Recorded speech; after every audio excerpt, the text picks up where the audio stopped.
Hello. As China gets ready to host the Belt and Road Forum, the world has got its focus on the Asian economic giants. Since China launched the Belt and Road Initiative, many countries in the world have benefited from this project, mostly in the African continent. In fact, the African leaders are on record as referring to China as the beacon of hope for Africa. This is because of the good relationship that has helped open up many of the countries and improving their infrastructure, therefore making and enhancing the businesses in the continent. Now, among the countries that have benefited from the Belt and Road Initiative is Kenya. And in fact, most of the leaders, even during the African Union, have referred, and even the United Nations, have aligned their agenda for the African continent to the Belt and Road Forum. Now, to the Belt and Road Initiative. Now, Kenya has benefited from the Belt and Road Initiative in many ways. And one of the biggest projects, also known as the project of the century, that is the Standard Gauge Railway, is on record as opening up Kenya, which is also the East African economic hub, to the rest of the countries, such as Uganda, which is the hinterland of the East African nation. We are going to be discussing in detail about the benefits of the Standard Gauge Railway. Joining us today is Karen.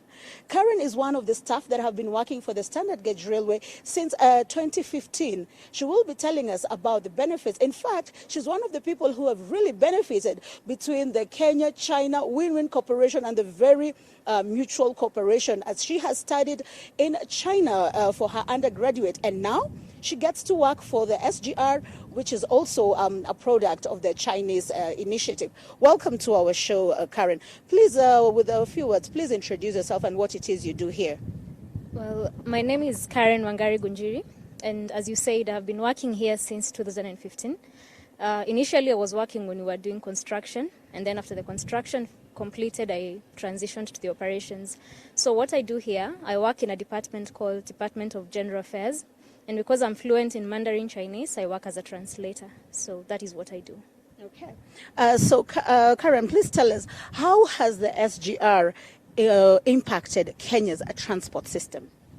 I think one of the most obvious impacts of SGR in our country has definitely been in the area of job creation. Currently, on Mombasa-Nairobi SGR, we employ over 2,000 Kenyan staff. That is in different fields. So we have people working in management, locomotive, rolling stock, and many other fields. So out of the 2,000 employees, you'll also find that most of them are young people. So in a country that is struggling with unemployment, high rates of unemployment, I think SGR is a key example of how through big mega projects we can create employment for the youth. Obviously, another impact of the SGR on transport has been easing road transportation. As you can see, like behind us, we have a fully loaded train. Now, with the capacity to carry 108 single-stack TEUs and capacity to carry 216 of double-stack, that means we are getting all those trucks off the road, which is in turn reducing the road maintenance costs. And also, traveling with SGR, whether it's passenger or cargo, is definitely cheaper than the other options. So those are some of the ways that SGR has impacted transport in Kenya. Okay. Let me take you a little bit back. Let's talk about again the impact on the transport system. Initially, how long would the passengers take traveling using what was called the lunatic train, which was over 100 years old? And how long does it take now? And how many kilometers are covered between, for example, as you can see, we're here at the Nairobi terminus, between here and the port city of Mombasa? So the SGR runs for a distance of 470 kilometers. And then, of course, we have right here the old meter gauge railway. So personally, in my generation, I really did not grow up using the meter gauge railway. But from my parents and people who are older than me, they tell me that it took quite a long time to travel on the meter gauge. And also there were many, because it was not very technologically advanced, you would encounter so many problems along the way that sometimes you'd have to wait for several hours before you could proceed to Mombasa. But with the modern SGR, you find that we are taking 5 hours to travel to the port city of Mombasa, which is definitely a great improvement. I've read in the reports that, just 1 year after the SGR passenger train was launched, that already 2 million people were on record having used it, 2 million passengers. Does it mean that the Kenyans are very happy, and how have they accepted the SGR? As you said, we have transported more than 2 million passengers because 2 million, that was last year. So by now, we've definitely transported more than 2 million. Kenyans have been very receptive of the SGR. As I said, it's new technology, advanced technology. It's a very safe way of transport. As you will agree with me, it's very rare to hear any instances of train accidents, which is compared to buses and vehicles that are using the roads. So Kenyans are very receptive, very appreciative of the SGR. They always commend our service. I think if you've used the SGR, you will agree that the service is high class. And also, using the SGR, you get a chance to travel through the Savo, so you can also get to enjoy the Kenyan wildlife, spot, elephants and other animals, because in Kenya we quite have many animals. So that is also one of the perks of using SGR. Okay. Do you think the passengers enjoy? Normally, before when I travel with the passenger train, I've seen some of them playing games. So maybe it's a very comfortable way of traveling. Absolutely. It is definitely a very enjoyable way of transport because, again, with railway transport, we don't have bumps, we don't have traffic jams, and so many other things that would cause discomfort in maybe other modes of transport. And so people enjoy the journeys, they play games, some people work on the computers, we've had birthday celebrations, we've had wedding proposals, so it's quite an enjoyable way of transport. Okay. So also in terms of technology transfer, I have seen through study that Kenya and many African countries, the youth have actually benefited from technology transfer. Even using yourself and your colleagues as examples, could you tell us maybe some of the things or how the locals have benefited from the technology transfer?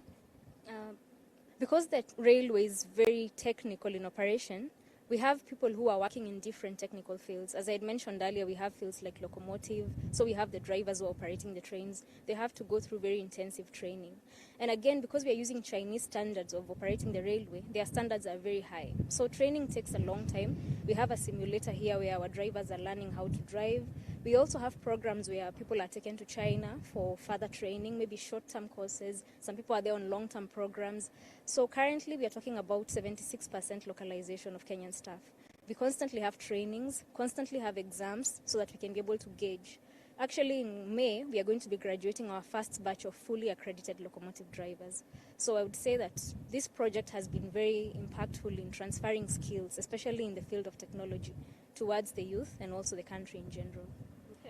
So according to the reports done before, Kenya being a third world country and a developing country, it is said that about 60% of the population lives below the poverty line. Would you say that the SGR has in a way impacted, or maybe how it has helped some of the people in terms of improving their livelihood? I think it has played a big part because, as I had said, we have employed more than 2,000 Kenyan employees. So these are people who previously did not have jobs. And if we have 2,000 people who are getting a regular income, I think that is also helping in kind of lifting us up from living below the poverty line. And also, apart from the direct employment, we also have indirect. Entrepreneurs are also having chances to provide services for the SGR. If you're on board the SGR, there's someone who's serving you food and drinks. All those are coming from the Kenyan market. And I think that is definitely impacting the economy. Okay. Maybe you can give me examples of maybe some of your colleagues or yourself and how working for the SGR has impacted you in terms of, economically. Well, let me maybe speak for myself. When I graduated from China. And actually, I did not major in railway. I majored in a totally different major, which was aviation engineering. But on moving back to Kenya, I realized that the field of railway was advancing very quickly. And so I decided to take the opportunity to work here because I thought there's going to be new technology and there's going to be skill transfer. And I wanted also to be a pioneer in a new field. And definitely having an income every month, having opportunities where we have employee of the year, and that always comes with like a cash reward or a trip and so many other incentives. It's definitely changed our economy so we can live comfortably, earning money and supporting ourselves and our families at large. Okay. So the standard gauge railway between Nairobi and Mombasa was the first phase, right? And even together with all from the inception, I read maybe it's done about 40,000 jobs between the contractors, the masons, and everyone. Now there is also Nairobi to Naivasha. Could you please give us a little comment about that one? Well, regarding the Nairobi-Naivasha Railway, I'd say that we can see, with the success of the Mombasa-Nairobi Railway, we can be able to predict that the Nairobi-Naivasha Railway is also going to be equally successful. That is because now we'll be taking cargo from Mombasa and taking it further inland. And then we're also hoping that as we connect now to Kisumu and Malaba later, it's going now to not just impact the local trade, but also regional trade with our neighbors, that's Uganda and the other surrounding countries. So I definitely think that that's a good thing. Okay. So let's talk a little bit about the cargo. The cargo train was launched later after the passenger train. Could you talk about the hours, maybe the trucks that were being used for transporting the cargo were using before, and how many hours they're using now, or perhaps also if you've got it in tonnage, how much one trip of the SGR, how much tonnage does it carry, and compared to the trucks? So the cargo, we started cargo operations in December 2017. That was 6 months after the inception of the passenger railway. And up to now, in the last fiscal year, we had transported 3.8 million tons of cargo. That means that for every trip, like for example, this train here is capable of carrying 108 TEUs. So that means that we are taking all these TEUs off our roads. So the way that has impacted the cargo transport is that we are able to transport more. And I think this is also going, with also the expansion of the port in Mombasa, we are going to be handling more cargo and transporting more cargo inland. So those are some of the impacts of the cargo transport. And we are hoping that in the new year, especially with the inception of the Naivasha Railway, we are going to transport even bigger volumes of cargo. Okay. So actually recently the Kenya Ports Authority just released a report and said that the SGR had actually helped them to increase their revenue. Would you comment a little bit about that? Yes, I did see that report, and we were all very proud of that, to be attributed, the success of KPA also being attributed to SGR's success. I think one of the reasons why that has been so successful is because the SGR runs efficiently. Since we began operations in June 2017, we have been running non-stop. So every single day from June 2017 up until now, with no interruptions whatsoever. And so when we are able to clear cargo from Mombasa with such speed and such efficiency, it definitely is going to impact also the earnings at the port. Yes. Okay. So you know that the tourism has also been impacted largely by the SGR. In fact, the SGR was voted one of the best rail tours in the world. So could you please comment a little bit about that? The tourism industry has definitely been one of those industries that has largely benefited from SGR, and especially domestic tourism. I think if you compare the statistics a few years ago, as Kenyans, we rarely went on holiday. Like, it was something very foreign. We always thought of holidays as going to Ushago. We never thought of it as going somewhere else. But because now we have the SGR, which is cheap, affordable, and convenient, we find so many people traveling to the coast. And I can give you an example with the Easter holidays that are coming up. We've actually had to add 5 coaches because that is the demand. That is actually how many more people want to use the SGR. So over the Easter period, we have 14 coaches in total. I'm actually seeing the old train just passing right now. Does it mean that it's still being used, and what is it being used for? Well, the old train is still being used, and how the old train is being used is when the passengers arrive from Mombasa. For example, now the next train will be arriving at 13:42. So when they arrive, this train runs to the city. So instead of using public transport, again, they can transfer to the old train and get to town within a few minutes.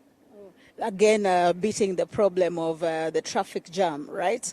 And what about the people on the other side? Because the train also stops in between 5 counties, right? Yeah. What happens to the people in those counties?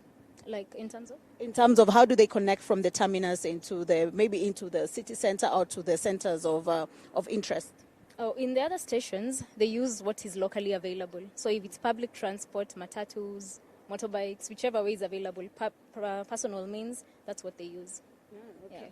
Let's talk a little bit about some of the jobs that have been created. Oh, well, it is a softer benefit of the Belt and Road Initiative, but it is still a benefit, such as you were talking about some of the people who have gotten to be able to come up, entrepreneurs that have been able to come up with businesses. Would you please comment a little bit in detail about them? So when I was mentioning entrepreneurs, I'd first of all like to mention the field of construction because, as I said, I've been here long before we even started the construction of this thing. So when you look at providing things like cement, all these things were locally sourced. So we have Bamburi Cement, we have other people who are providing building materials. Of course, we need hospitality industry, we need like provision of food and so many other things. Yeah. Okay, being a scholar of the Chinese language yourself, you do know that there's many Confucius institutes that have been built in Kenya. They're also one of the ways that Kenya has benefited with the Belt and Road Initiative. Would you say the youth are also maybe now perhaps getting an interest towards China? What do they admire most about China? I will say it has created a big interest in China because I remember when I went to China myself, which was back in 2009, there were very few people going to China. In fact, people would stop me at the airport and ask me why China because there didn't really seem to be much coming out of China. But when you look at the current situation, people are actually now really contending for those scholarships and for those opportunities. And I think the reason is because they can now see tangible effects of the SGR. I think a job like mine working as a translator, a few years ago, there was probably no job like that. So we are pioneers in our field, and I think that is inspiring younger people to realize that they can actually join something like this, maybe go to China or any other country and develop their skills, and then come back to Kenya and build the country. Okay. I remember just before the SGR was launched, there was a lady. We actually had the first locomotive driver who's a lady. So would you comment a little bit about that and how it made you as a Kenyan lady feel, and even maybe the rest of the staff? We were very proud. Like for the first debut train of Madaraka Express, that it was actually being driven by a lady. That was a message to the world and a message to Kenyans at large that women are capable of doing what anyone else can do.